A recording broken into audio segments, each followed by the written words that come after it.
Bismillahirrahmanirrahim. Assalamualaikum warahmatullahi wabarakatuh. Bagaimana kabarnya anak-anak hari ini? Semoga kita semua dalam keadaan sehat, kita semua dalam keadaan lindungan Allah Subhanahu wa taala. Baiklah anak-anak, pada hari ini kita akan belajar kembali kemuhammadiyahan. Jangan lupa untuk menyiapkan buku modulnya kemuhammadiyahan yang telah kalian miliki, dan silakan untuk kalian semuanya juga disiapkan buku tulis dan juga alat tulisnya. Namun sebelum kita mulai kegiatan pada hari ini, kita awali dengan bacaan basmalah bersama-sama. Bismillahirrahmanirrahim. Baiklah, semoga dengan bacaan basmalah tadi kita semua diberi pencerahan, kita diberi ilmu yang bermanfaat, dan tentunya juga berkah kepada kita semua. Baiklah, silahkan dibuka anak-anak materi kita kemuhammadiyahan, yaitu pada halaman 18. Kita akan belajar tentang kebangkitan Islam di Indonesia. Oleh sebab itu, silahkan disimak penjelasan yang Bapak Guru sampaikan berikut ini. Baiklah anak-anak, seperti yang sudah Bapak Guru sampaikan tadi, materi kita hari ini kemuhammadiyahan, yaitu tentang kebangkitan Islam di Indonesia. Sudah disiapkan untuk buku paket dan buku tulisnya. Silakan untuk selanjutnya kita bahas bersama, dan silakan kalian semuanya untuk menyimak kebangkitan Islam di Indonesia.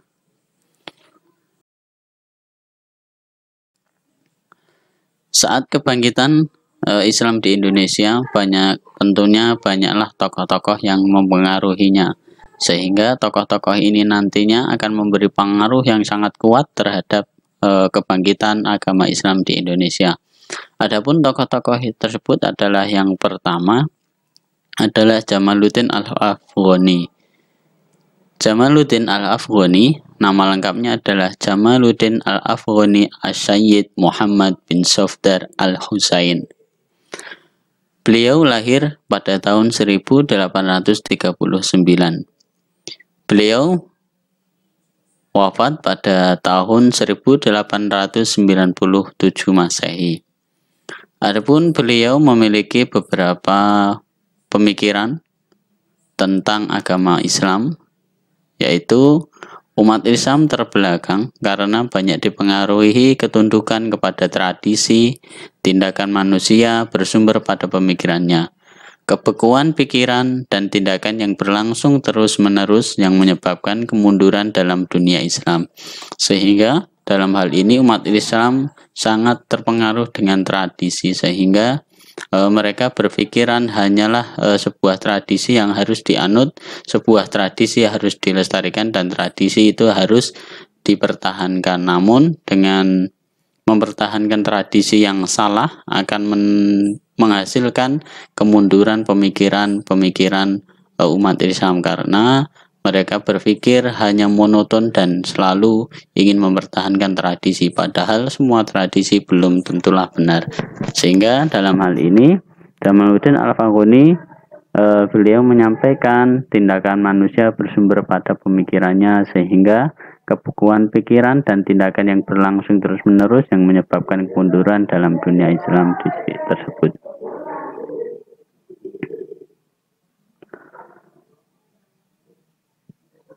Tokoh adalah Muhammad Abduh. Nama lengkap beliau adalah Muhammad Abduh. Lahir pada tahun 1849 Masehi. Beliau wafat tahun 1905 Masehi, yaitu tepatnya tanggal 11 Juli tahun 1905 Masehi. Pendapat Muhammad Abduh tentang Islam adalah melakukan pembaharuan dalam hukum Islam dan sistem pendidikan tradisional yang ada di Mesir secara menyeluruh, sehingga Islam bisa lebih maju. Beliau berpikiran bahwa pendidikan adalah tonggak utama dalam kemajuan sebuah peradaban, sehingga beliau melakukan pembaharuan khususnya adalah dalam bidang pendidikan, sehingga dengan pendidikan ini harapannya akan membawa umat Islam akan lebih maju dan lebih terdepan daripada saat itu. Tokoh yang ketiga adalah Muhammad Rashid Ridho. Nama lengkap beliau adalah Muhammad Rashid Ridho. Beliau lahir di Lebanon tahun 1865 Masehi. Kemudian beliau wafat pada tahun 1930 Masehi. Pendapat beliau atau Rashid Ridho terhadap Islam adalah yang pertama, umat Islam harus dibimbing kembali ke ajaran Islam yang sebenarnya, bersih dari bid'ah, khurafat, dan syirik. Yang kedua, harus segera terwujudnya kesatuan dan persatuan umat Islam atau ukhuwah Islam.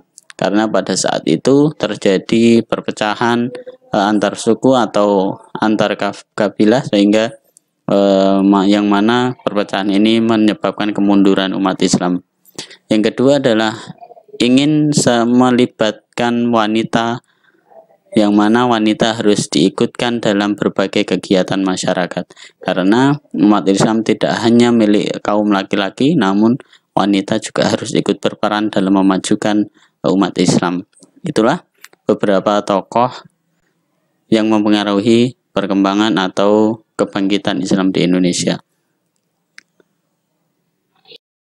Seiring dengan bangkitnya agama Islam di Indonesia, maka muncullah organisasi-organisasi Islam di Indonesia.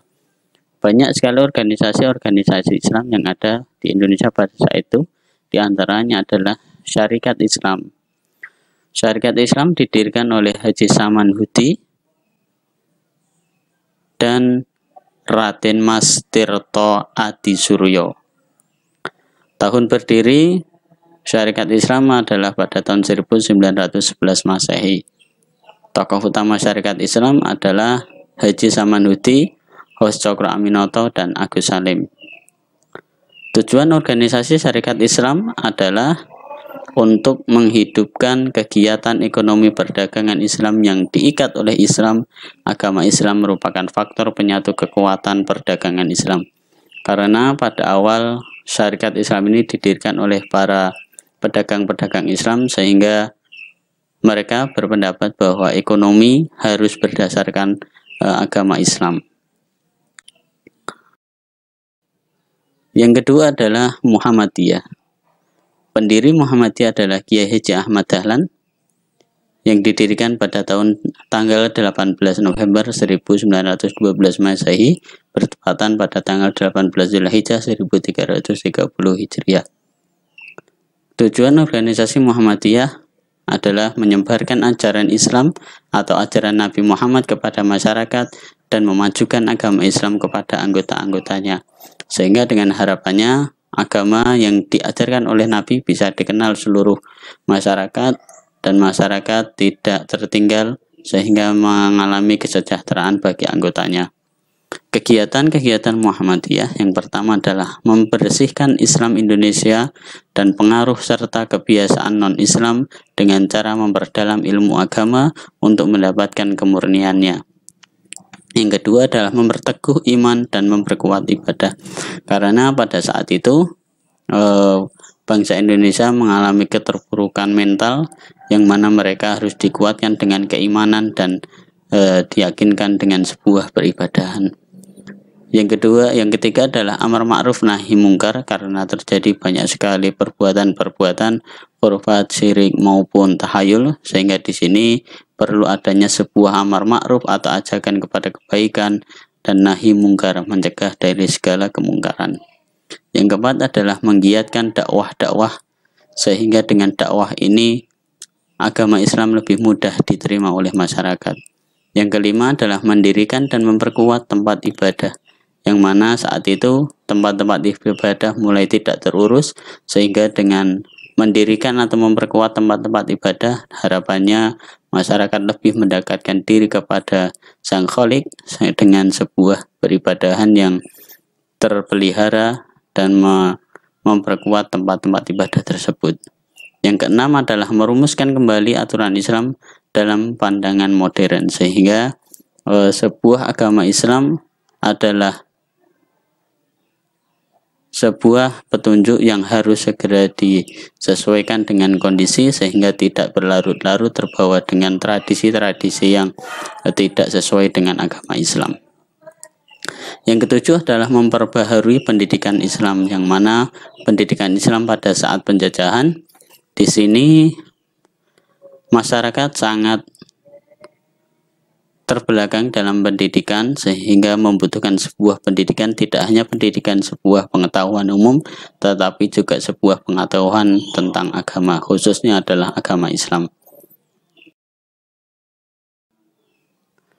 Yang selanjutnya adalah Al-Irsyad. Al-Irsyad didirikan oleh Syekh Ahmad Syarqati tahun 1914 Masehi. Kegiatan organisasi Al-Irsyad ini adalah yang pertama, penyelenggaraan adat istiadat Arab di kalangan anggotanya sesuai dengan ajaran Islam.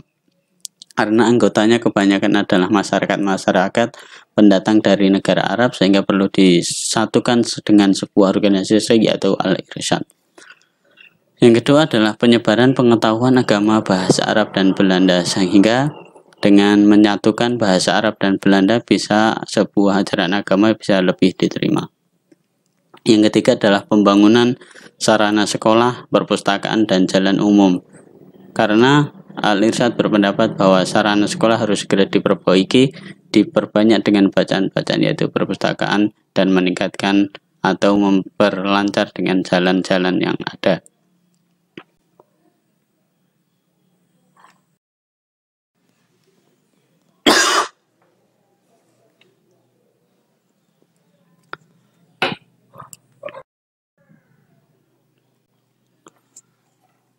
Organisasi selanjutnya adalah Persatuan Islam, didirikan oleh Kiai Haji Zamzam pada tanggal 17 September 1923 Masehi.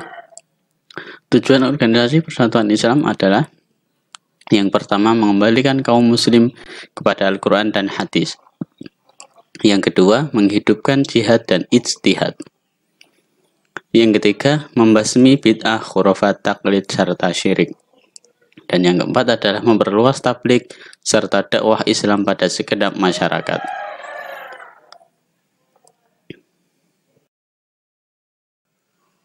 Organisasi selanjutnya adalah Nahdlatul Ulama atau disingkat dengan NU. Pendiri dari Nahdlatul Ulama adalah Kiai Haji Hasyim Asy'ari yang berdiri pada tanggal 31 Januari 1926 Masehi. Sikap Nahdlatul Ulama yaitu mengikuti dan mempertahankan pendapat 4 mazhab yaitu Imam Syafi'i, Imam Hambali, Imam Maliki, dan Imam Hanafi, sehingga dengan harapan mempertahankan atau memegang teguh keempat mazhab ini, umat Islam lebih teguh dalam pendirian dan mereka memiliki